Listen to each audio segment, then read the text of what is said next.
Next, we have our second speaker of the day, Dr. Nazir AMIR. He is going to talk to you about a multidisciplinary STEAM curriculum in a Singapore classroom to motivate and engage students in learning. Thank you, Dr. AMIR. Okay, I'm just trying to get out of there. Okay, good afternoon. Hi, everyone. I'm Nazir. I'm from the Ministry of Education in Singapore. I'm at the, I facilitate a lot of teacher training in the Academy of Singapore Teachers. And allow me to share with you some of the things that we do in STEAM. The sharing I'm going to do today is a multidisciplinary STEAM curriculum in a Singapore classroom to motivate and engage students in learning. Very much done when I was in school before, and this is also part of a Fulbright project. The rationale behind development for this curriculum came when teachers in a school, together with me, we found a struggle in motivating and engaging our academically less motivated students, many of them who are academically lower in progress as well. So what we did was to come together and develop a project-based team curriculum to teach the content across subjects, and this took us about nearly 10 or 11 years. This is not an applied learning program, this is not an enrichment program, this is how students learn science and other subjects in curriculum hours. And we decided to get them to make toys and simple materials, something very similar to what was done in the first presentation. This is the curriculum itself. In Singapore, we have 4 terms across a year. And these are the secondary 1 students. The NT stands for normal technical. It's a stream where students who do not perform as well as other students in the PSLE. So this is a project-based curriculum for them, anchored very much in science and other subjects. So again, the emphasis here is on teaching the content done during regular curriculum hours. And when we decided to come up with this curriculum back in 2005, we decided to think about making it feasible using simple materials and in ordinary classroom settings. Let me show you an example of what happens during the curriculum in science, for example. In term 4, which is really just about 2 to 3 weeks in secondary 1, about 13 years old, we gave the students a piece of metal. Oh, by the way, all the projects are published, so if you like, I can pass you copies of the papers.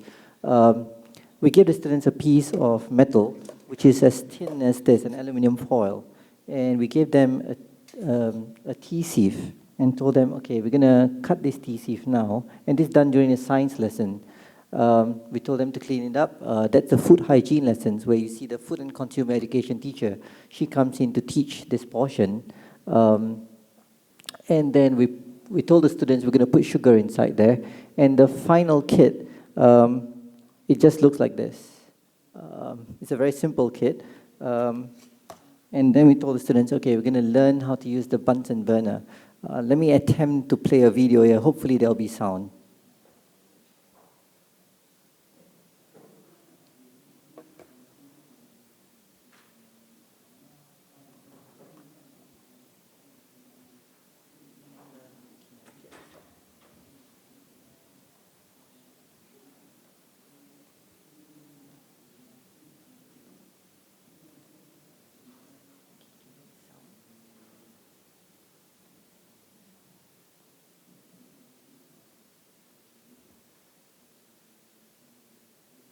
Okay, there's no sound coming out from here, but you can figure out that the students, they were trying to heat up the sugar, and they realized that they have to open up the collar so that the air hole is open, it becomes a steady flame. And then what happens is the sugar now gets melted.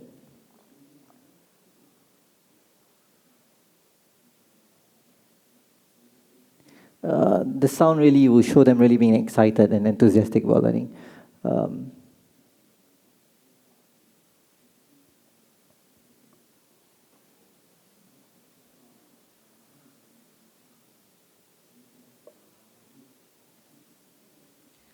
So you can see the excitement in making the cotton candy using this simple material.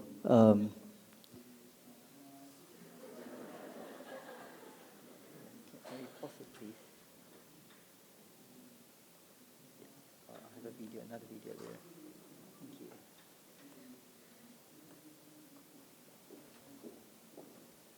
Okay, so this is not learning the concepts and then applying it somewhere. This is learning the concepts while doing it. Therein lies where it becomes a curriculum. So they learn about decomposition of sugar, and so over time we sort of have to map the different content in science to the project-based curriculum. Let me show you another project. It's our community values in action project with this class. There was, in 2005, I went to a school. It's a school for mentally disabled children. And I found that the teachers were trying to engage the preschool children in learning about fairy tale stories. Jack and Jill, Jack and the Beanstalk, Red Riding Hood. And the teacher was using picture cards, and it did not engage the kids. So I went back to my classroom and told my students, who were 14 years old, and said that why don't we make toys in support of telling fairy tale stories? So this was really what's happening in the science classroom. And we brought fairy tale books. I told them we have no money. We have to come up with our own toys. The difference between the first project and this project is that this is very much open-ended. They didn't have a model to look at. And we told them, okay, let's think about how we can deliver content. So it took about 1 to 2 weeks before they finalized their fairy tale stories. This is how it looks like in the classroom. So again, the teachers just move around to facilitate. And what the students realize is that the teachers don't have the answers, and we have to work together. And so, for example, the story of Rapunzel, how do you bring Rapunzel's hair down? Here's another video, and let's just take a look at it.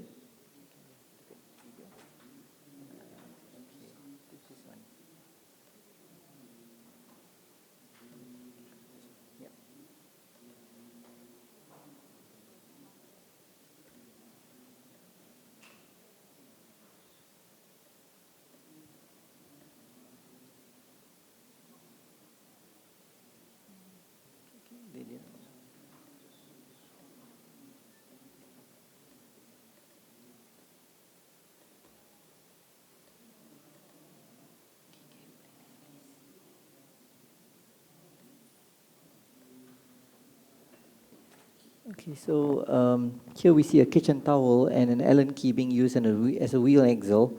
Concept of simple machines to bring Rapunzel's hair down. The paper clip would act as the prince, and then how they then bring it up again. Very interesting, and for them to come out with their own inventions.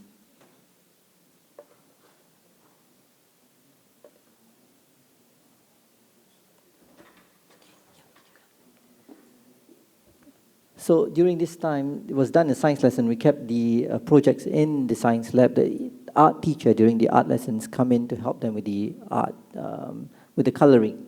But they have to describe the use of science in the design pages. While this is all happening, remember this took over 10 years, so we keep improving every year. The English teacher found it simple enough to be able to teach narration skills. So we had to shift our scheme of work, if you may, to fit this project. So narration skills is now taught to the students, because these students are going to use their own projects to go back to that school with the mentally disabled students and then teach them. Over the years, we've improved. We brought in dramatization skills, which again is in our English syllabus. They learn computer applications, a subject, and they have to learn PowerPoint. So rather than drawing the flags of the world, we just change it to support their stories. So these are rehearsals going on. And over 10, 11 years, we've been going to the different places. Not many people know that we do have orphanages in Singapore. So we go to Minds, for example, the movement for intellectually disabled children. So these are the students who have made the toys. Many of them themselves come from underprivileged backgrounds, and they're teaching the younger kids. And we started going to orphanages. And what we found was that their self-worth starts to go up because the teachers at the schools and the children started to give them a lot of respect. So dramatization came in. They felt good that they could teach younger children through their toys. And the toys were working on mechanical principles, science principles. That was all done in curriculum hours. We did a bit of research. A book chapter was published based on this. We found that the students' enthusiasm to want to learn content that's already in the syllabus became very strong. Comments such as, "Thank you teachers for carrying your made learning science and other subjects easy for me to understand." We started to analyze it, we started speaking to them. We found a lot of other benefits. For example, our school values of respect. They started to learn to respect others because they themselves were respected by teachers and other children. They started to be responsible for their own inventions. You can see that the materials were all recycled materials, and we didn't tell them that they could buy anything. So they had to be resourceful. But the drive to want to get those materials, to want to use the recycled materials, makes sense now. They were not forced to use materials, but they wanted to. And they showed a lot of resilience. It's all good, and the video shows a final pulley system in action, but it took a lot of effort for them to finally get it working. So the values have now been incorporated into the projects. What we found especially also useful is that many of the students who didn't seem to be motivated and engaged were very motivated and engaged. We found something very interesting, that the students who had a tendency to disrupt others now started less disruptions because they were too busy having a lot of fun coming out their projects. And one of the things why teachers wanted to do this project is because they believed that the merger of content, knowledge, and skills across subjects actually depicts a real-world setting. And that's what I think Professor Taylor mentioned this earlier on this morning. They were given opportunities to showcase their work. A lot of our visitors came in, and we said it's okay because it increases their self-worth. So 10 years later, from 2005 to 2015, the Early Childhood Development Agency contacted me to do a workshop for preschool teachers, but I told the preschool teachers, actually, these inventions are by the students and not by me. I just facilitated their learning. So then the students joined me to teach preschool teachers how to teach their preschool teachers. So imagine, from those who have not been doing well in primary schools are now teaching, up to today, they're teaching the preschool teachers how to build fairy tale stories using science and learning the other subjects. And they'll be going to different parts of Singapore, at least. I think one parent was very touched, very moved, put it on a Facebook, and we got the permission from the parent, if we can just put it up, and she said, by all means. And the parents were very happy, not just because the children were respected for their contributions to the community, but because the children were learning content in their academic syllabus. This is what we're talking about, that if anything else would be an add-on, this is the way we wanted children to learn.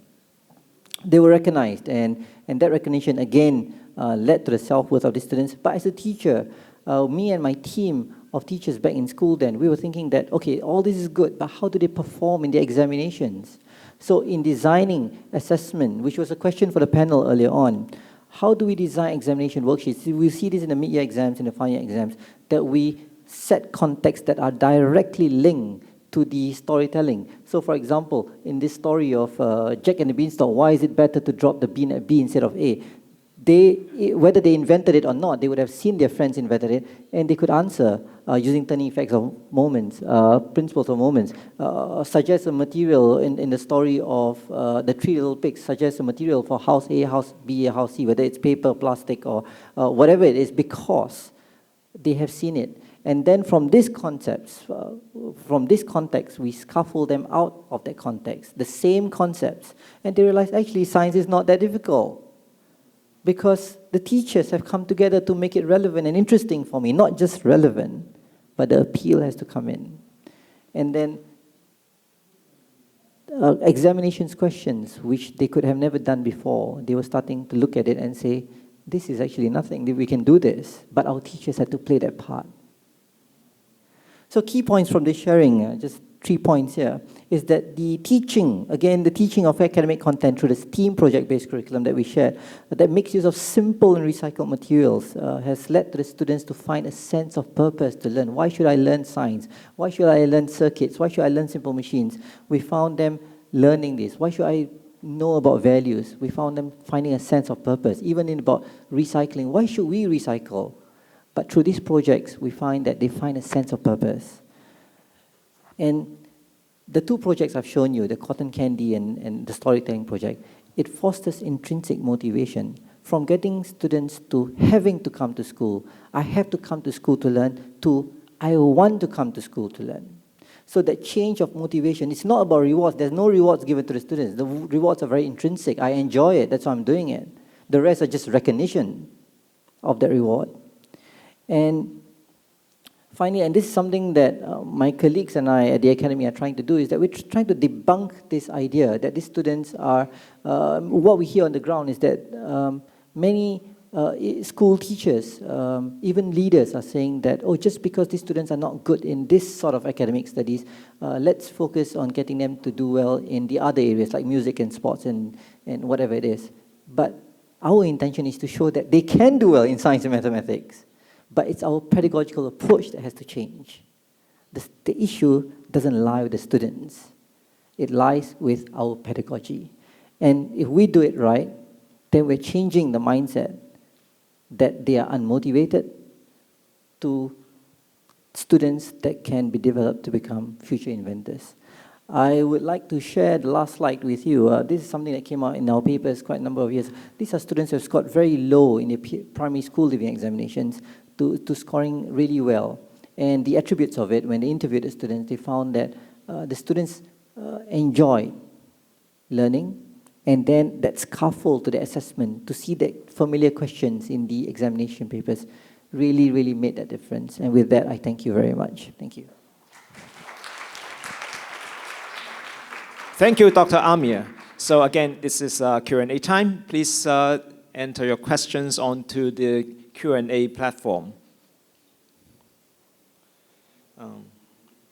I'll start with one of those first. So for projects such as the cotton candy device, do students come up with the idea, or are they following detailed instructions?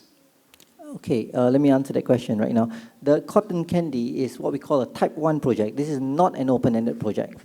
So this is something to enthuse. If you look at it, it's in our secondary 1 as the last project. So there's a lot of thinking through. So students can do this and then come up with variations of it to show their creativity.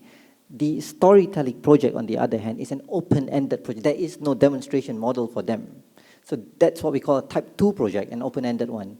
So a type 1 is a lot easier because students start off being enthusiastic and then the creative juices start coming and they come out with variations of it. So this is something that the teachers, we invented this in 2006, but the students come out with variations. We didn't share the variations at this conference, but what we shared is this storytelling project where there was nothing to start with.